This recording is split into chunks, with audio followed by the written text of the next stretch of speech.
in a few weeks, I believe the weekend of the 24th of October, our youth group will be putting on the annual Halloween party for the children of the parish. You know, I was just talking to a young lady, Lucia, whose wedding I did last year, and we were talking that she remembers as a little girl her coming to the party. And that party was here before I got here 26 years ago. And it's amazing to talk to people who are now bringing their kids to this Halloween party who came when they were little kids themselves. It's a beautiful tradition. And also is very practical. You know, there's a magician, which is the main part of the show. The hot dogs are provided, so you don't have to cook dinner. There's activities for the kids. Every kid gets a little pumpkin, which they decorate with these stick-on things. It's not good to give them knives. You know, it's a bad idea.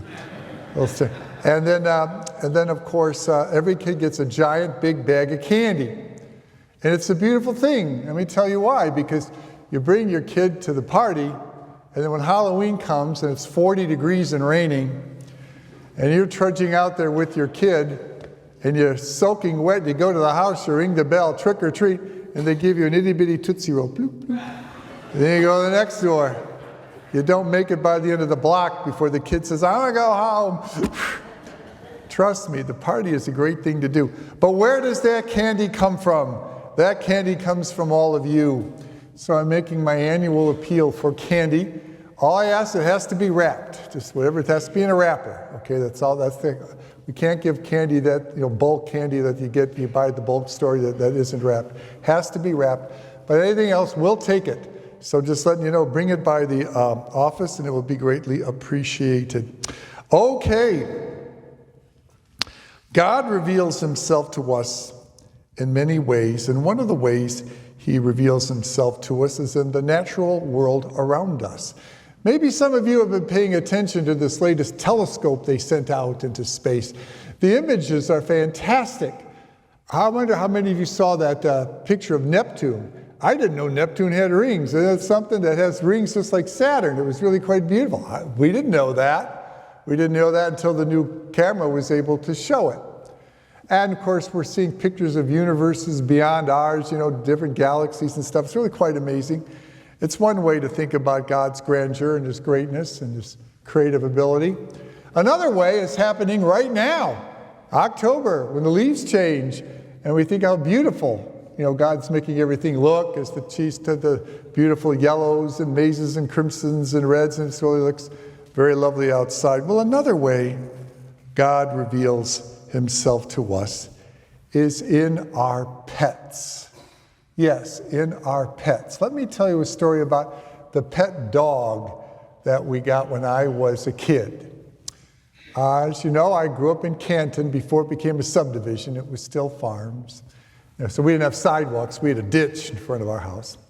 And down the road, 2 houses down, would be about from here to the back fence, actually, about that distance, was the house of Mr. and Mrs. Vetterini, the first family I wasn't related to on the street, Mr. and Mrs. Vetterini. They did not have kids, but they had 2 dogs, 2 poodle dogs.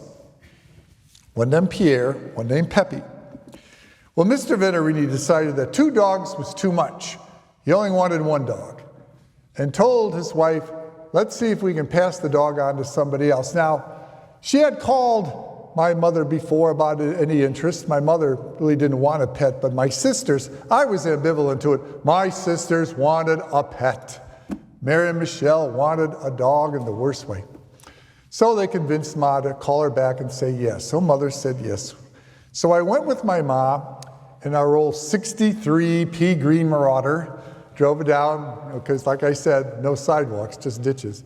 We drove down, pulled up in their driveway, got in the house. There was Mrs. Vetterini, and there were the 2 poodle dogs. My mother and I noticed that the one poodle dog was wearing plastic pants that she'd put on a baby.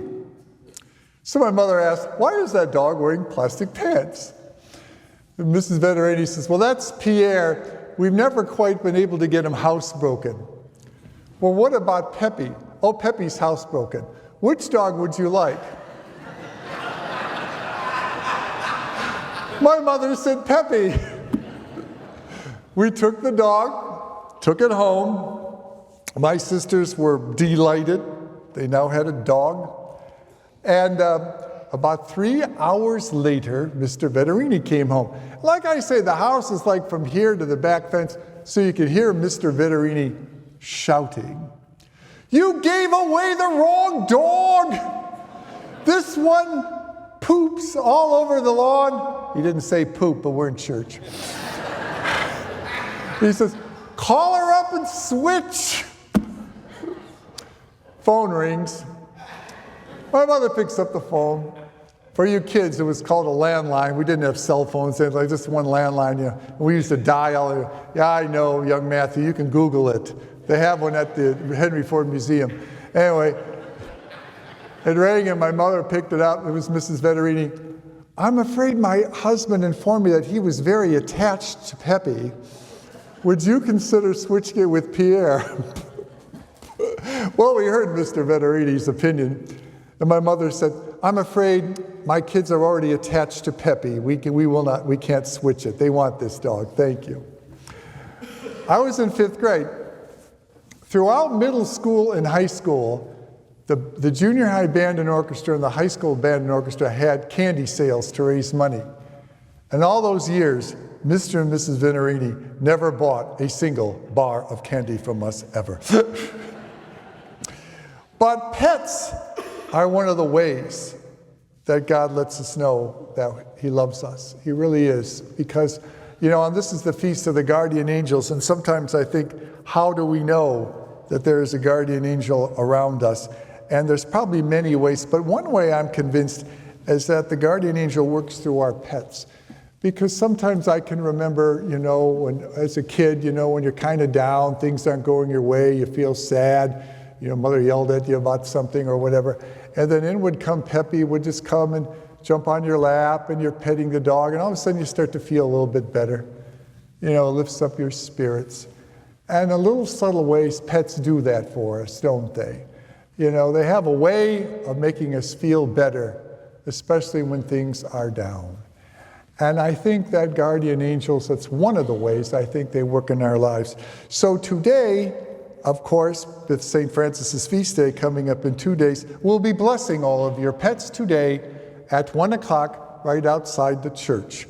So when you take your pet home and you're having that down day and that pet comes by, instead of lifting up your spirits, just think about it as one of the many ways God lets us know how much he loves us.